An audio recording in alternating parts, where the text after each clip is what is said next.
Millions of women are obsessed with him. So why is he still single? And why is he so desperate to keep his love life a secret? His voice spans 6 octaves. He sings in 16 languages. He sold out Madison Square Garden. He has 2.88 million YouTube subscribers and over 575 million views. And yet, the man behind all of it remains one of the most guarded, most mysterious figures in the music world today. Today, we're going to talk about what really happened to Dimash Qudaibergen.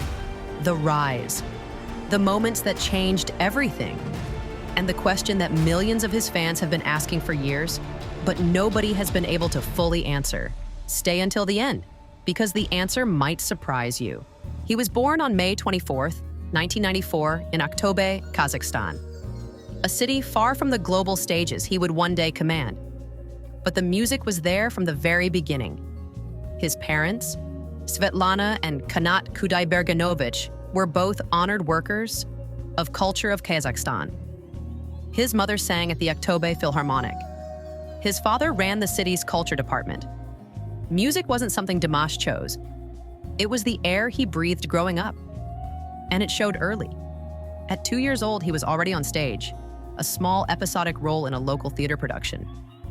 At 5, he was studying at a music studio, taking vocal and piano lessons. At 6, he won his first award at a national competition in the piano category. By 10, he was already dominating regional events. In 2001, his sister Roshan was born. In 2007, his younger brother. The family raised all 3 children in the spirit of Kazakh national traditions, work, creativity, and roots. In 2014, he graduated from the I. Zubinov College of Music in Aktobe, the same institution where his own mother had studied. His teacher there was Merit Itama, who had also taught her. That detail alone tells you something about how deep the musical thread runs in this family.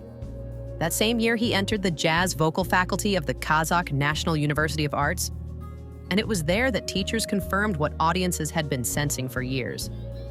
His voice range was 6 octaves. Not a countertenor, not a tenor. Something that didn't fit neatly into any category.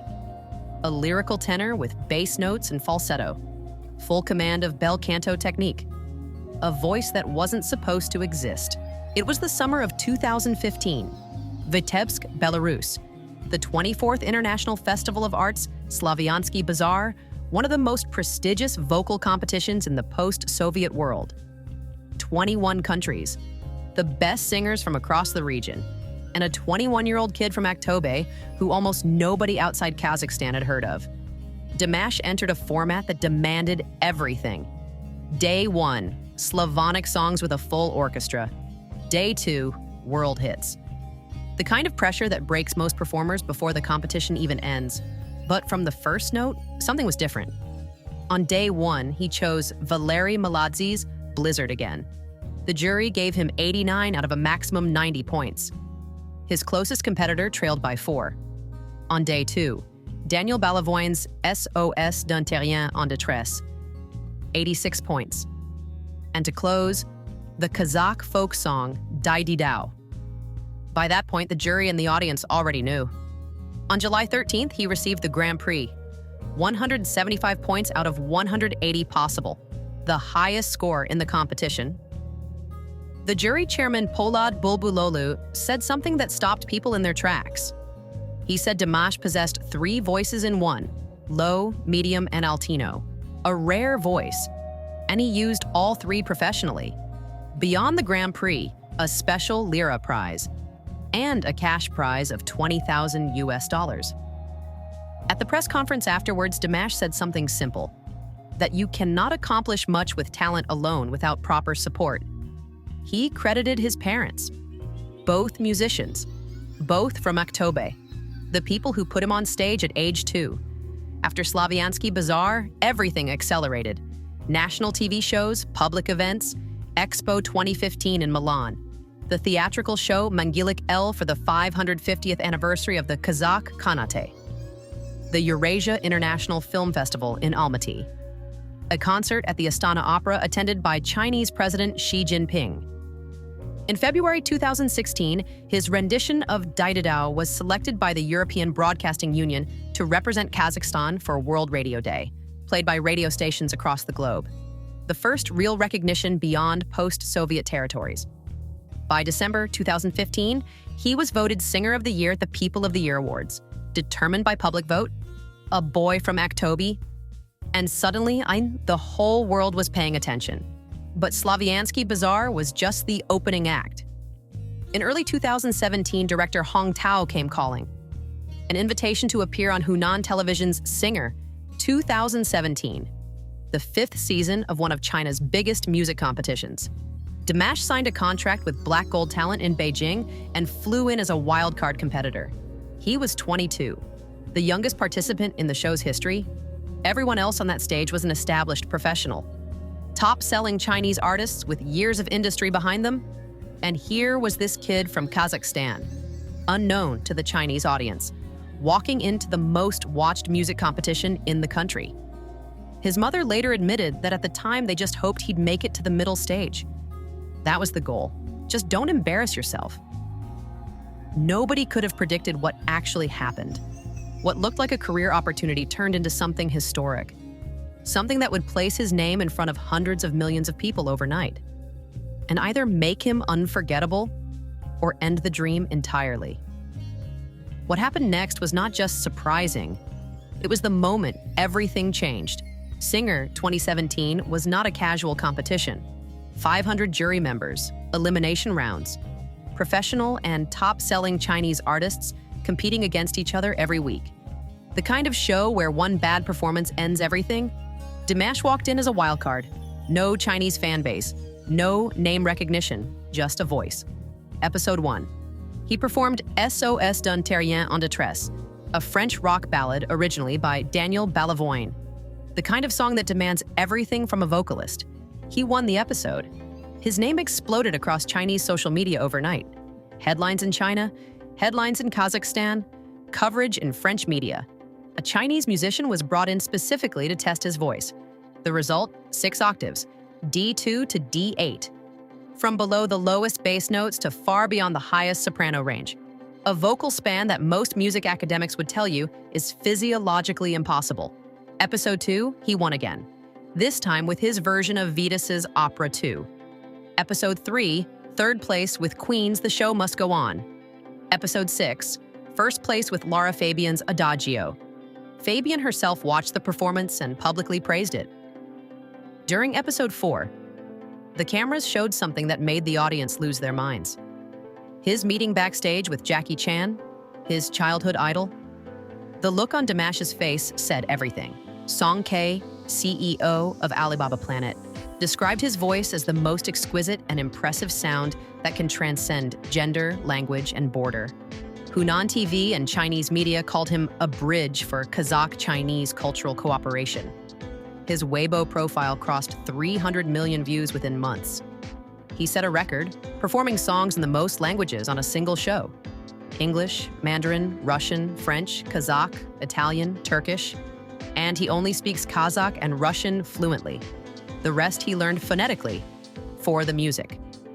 He later said it proved to him once again that music knows no boundaries. The final standings, Sandy Lam from Hong Kong won with 22.74%. Dimash placed second with 18.47%. The Taiwanese band Lion took third.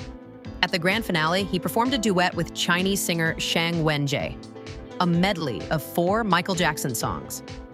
The Way You Make Me Feel, Dangerous, Billie Jean, Earth Song, 2nd place.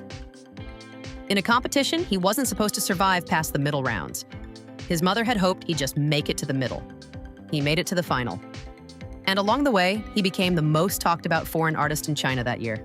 And while millions of new fans were discovering him across China, one question nobody was asking out loud: who was waiting for him when the cameras turned off? That part of his life, he kept completely to himself. The show ended, but the momentum didn't. His very first album dropped online. It hit platinum status in 30 seconds. Not 30 days, not 30 hours, 30 seconds. Let that number sit for a moment. The kind of thing that doesn't happen. The kind of thing that makes record labels stop mid-meeting and ask, who is this person? And it didn't stop there. When Singer returned for its 6th season, International stars were invited back as guest performers. Dimash was one of them, along with Lion, Tia Ray, and Diamond Jang, artists who had been on that stage before and chose to come back because of what they had witnessed. From a wild card nobody knew, to a name that opened doors most artists spend entire careers chasing. But what came next between 2018 and 2021 would take everything to a completely different level. And it started with one phone call from a man who hadn't written music in years. That phone call came from Igor Krutoy. If you don't know the name, here's what you need to understand. Krutoy is one of the most respected producers and composers in Russian music history. He had worked with Anna Netrebko, Dmitry Vorostovsky, Andrea Bocelli. The kind of resume that takes decades to build. And he had retired. He was done writing music. Until he heard Dimash. In 2018, Krutoy came out of retirement specifically to create music for him. Their partnership began in November with a single called Love of Tired Swans.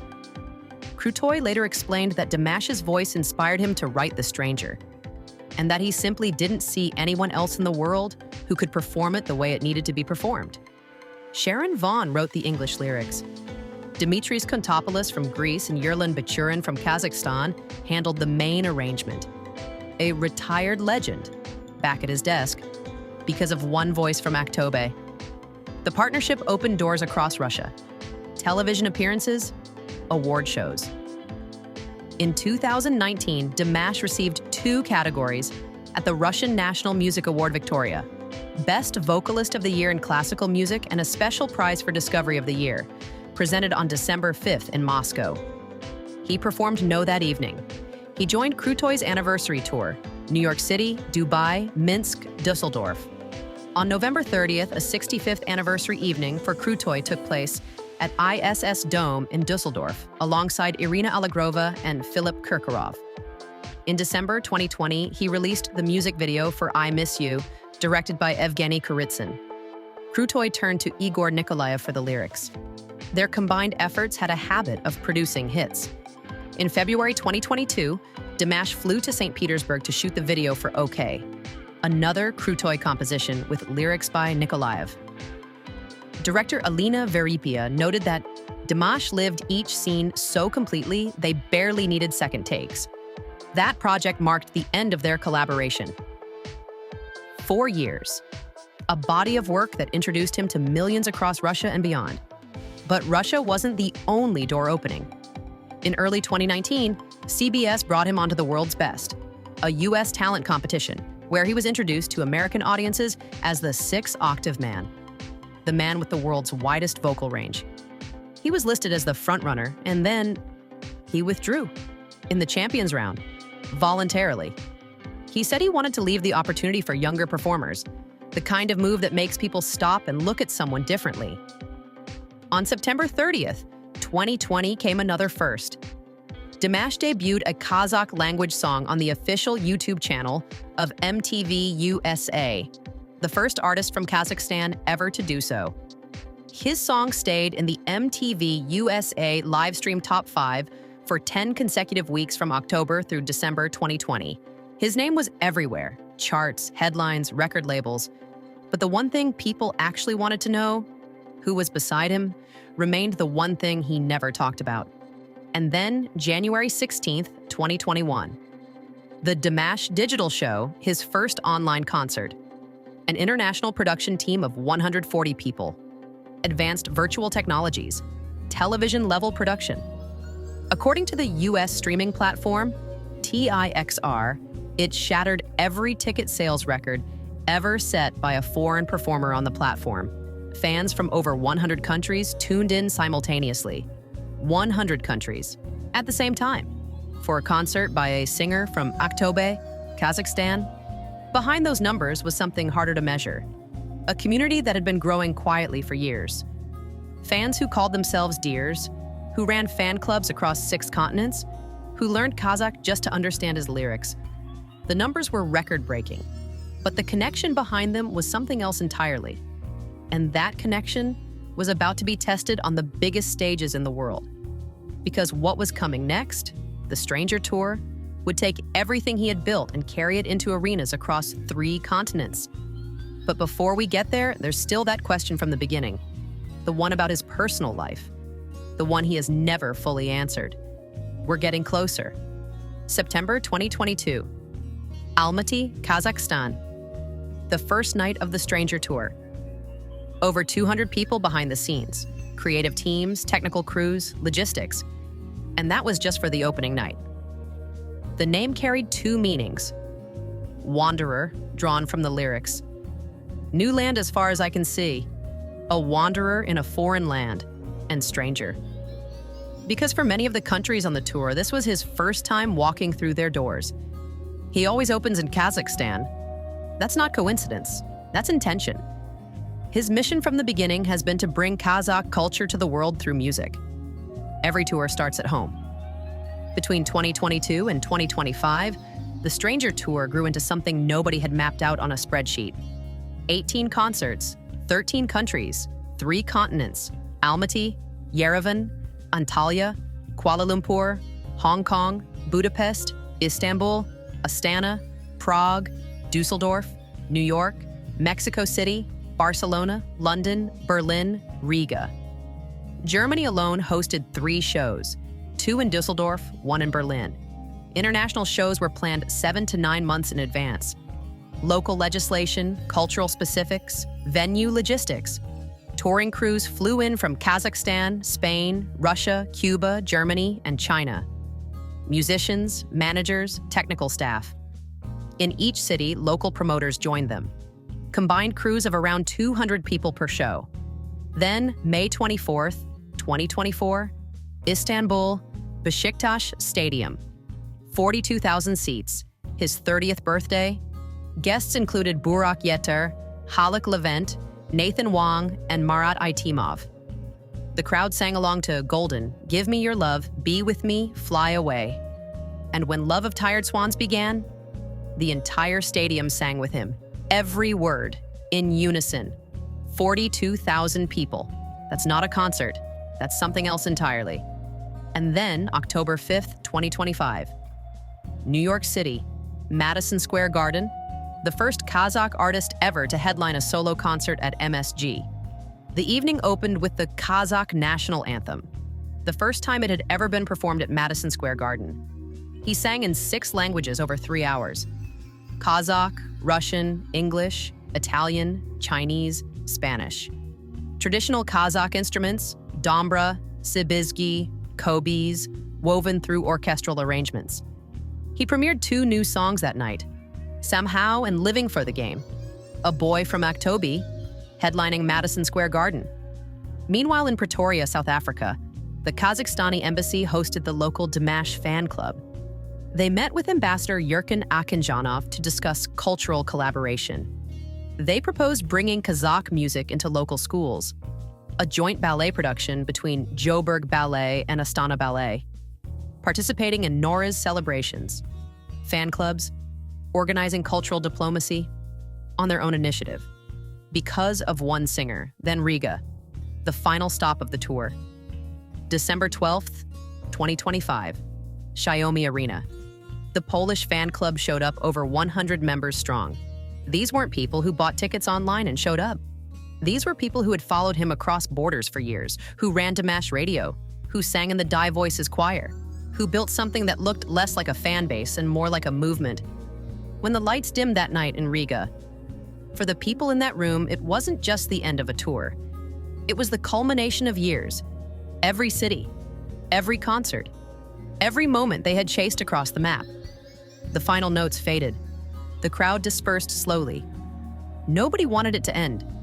And in the quiet after, the question that had been sitting there since the beginning of this video came back. Louder now, more pressing. Millions of women across the world are devoted to this man. They follow him to Istanbul, to Madison Square Garden, to Riga in December. They learn his language. They build choirs in his honor. And he is still single. And still, silent about why. We promised you an answer at the beginning. And we're almost there.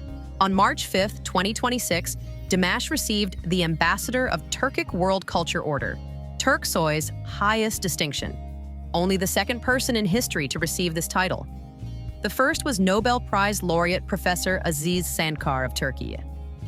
In December 2022, he received the Balashak International Scholarship, one of Kazakhstan's most prestigious academic grants, to study directing at the New York Film Academy's Los Angeles branch. DIFA 2024 recognized him as the first artist from Central Asia to receive their honor, placing him alongside distinguished global influencers.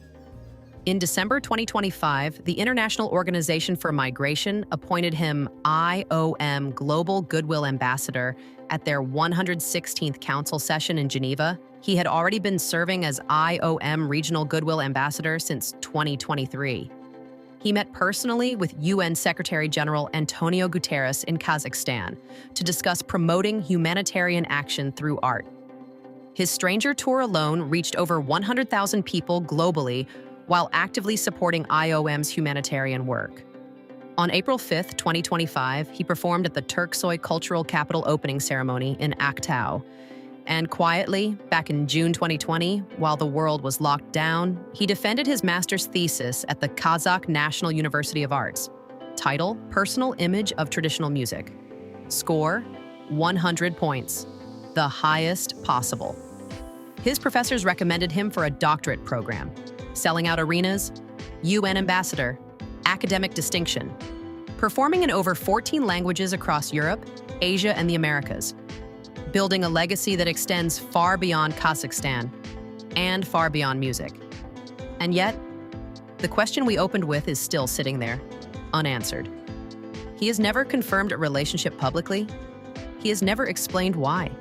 He has only ever said that it won't be easy for the woman who ends up beside him. So why is he hiding it? And why is he still alone? Here's what we actually know. For a long time, Dimash was in a relationship with Nursal Abakarova, a director student at KazNUA, the same university he attended. They met while studying. Joint photos appeared regularly on her Instagram. Fans hoped she would become his wife. It never happened. They broke up quietly. No statement. No explanation.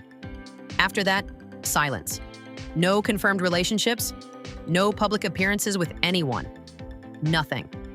And then came China. After Singer 2017, the obsession reached a level that most Western celebrities never experience. Chinese fans began appearing wherever he went. Not just at concerts, everywhere, following him, tracking his movements. The attention became something he had to actively manage and protect himself from. He spoke about it carefully. He said he wanted to protect the people close to him, that his private life needed to stay private, not for himself, but for them, for whoever that person might be. And that's the real answer to the question. It's not that he's hiding something dark. It's not that there's a secret he's ashamed of. It's that the level of devotion his fans carry, the women who fly to Istanbul and Riga and Madison Square Garden, creates a reality where any woman in his life becomes a target, where privacy isn't a preference, it's a necessity. He said every fan has a chance to become his chosen one, but that it won't be easy because he plans to live with a large family, parents, relatives, everyone together. A traditional Kazakh family structure, a life that doesn't bend easily around global fame. Millions of women are obsessed with him, and the reason he's still single and still silent is because he's waiting for someone who can handle all of it. The fame, the family, the life that comes with being Dimash Qudaibergen. That's not a mystery. That's just an incredibly high bar. And with that, now you know the full story of Dimash Qudaibergen. But there's one thing that still doesn't add up. He conquered China. He sold out Madison Square Garden. Millions of women across the world are obsessed with him. And yet, before all of this, his own homeland didn't recognize him. Why was Dimash not appreciated in Kazakhstan before the world made him a star? You can find out in this video right here. If this story surprised you, leave a comment, like, and subscribe. See you in the next one.